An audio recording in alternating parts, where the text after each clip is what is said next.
ఈ రైస్‌తో గూడా బిర్యానీ చాలా బావుంటదండి. ఈరోజు సండే కదా! సండే స్పెషల్‌లో లంచ్ కోసం, డిన్నర్ కోసం నేనేం ప్రిపేర్ చేశానో ఈ వీడియోలో చూపిస్తాను చూసేయండి. చికెన్ బిర్యానీ చాలా రైస్‌తో చాలా వెరైటీస్ చేసుండొచ్చు. కానీ నా స్టైల్‌లో చికెన్ బిర్యానీ పంట రైస్‌తో ఎలా చేయాలనేది ఈ వీడియోలో చూపిస్తాను. చికెన్‌ని మంచిగా కడుక్కొని అందులో ఉప్పు, కారం, పసుపు, అల్లం వెల్లుల్లి పేస్ట్, ఆయిలు, సాల్ట్ వేసి 1 అవర్ పాటు నానబెట్టి పక్కన ఉంచుకున్న తర్వాత స్టవ్ మీద బాండీ పెట్టి ఆయిల్ వేసుకొని మసాలాలన్నీ వేసుకోవాలి. బిర్యానీకి వేసుకున్న మసాలాలే వేసుకోవాలి. తర్వాత ఆనియన్స్, పచ్చిమిర్చి, అల్లం వెల్లుల్లి పేస్ట్, జీడిపప్పు కలిపిన పేస్ట్‌ని కూడా వేశాను. మంచిగా వేగిన తర్వాత నానబెట్టుకొని ఉన్న చికెన్‌ని వేసుకొని బాగా కలుపుకొని మూత పెట్టి సిమ్‌లో కుక్ చేయాలి.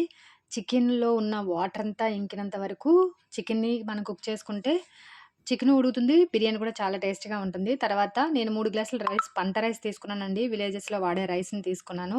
దాన్ని కడిగే వేసుకున్నాను. 3 గ్లాసులకి 5 గ్లాసుల వాటర్ అనేది వేశాను.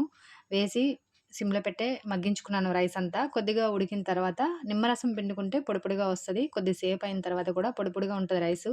చూడ్డానికి ఇలా ఉన్నా తింటే చాలా బావుంటదండి. మనం బాస్మతి రైస్‌తో తిన్న టేస్ట్ కన్నా ఈ రైస్ ఇంకా బావుంటది.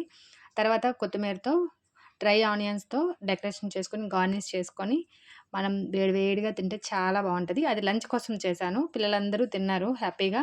ఎంజాయ్ చేస్తూ తిన్నారు టీవీ చూస్తూ.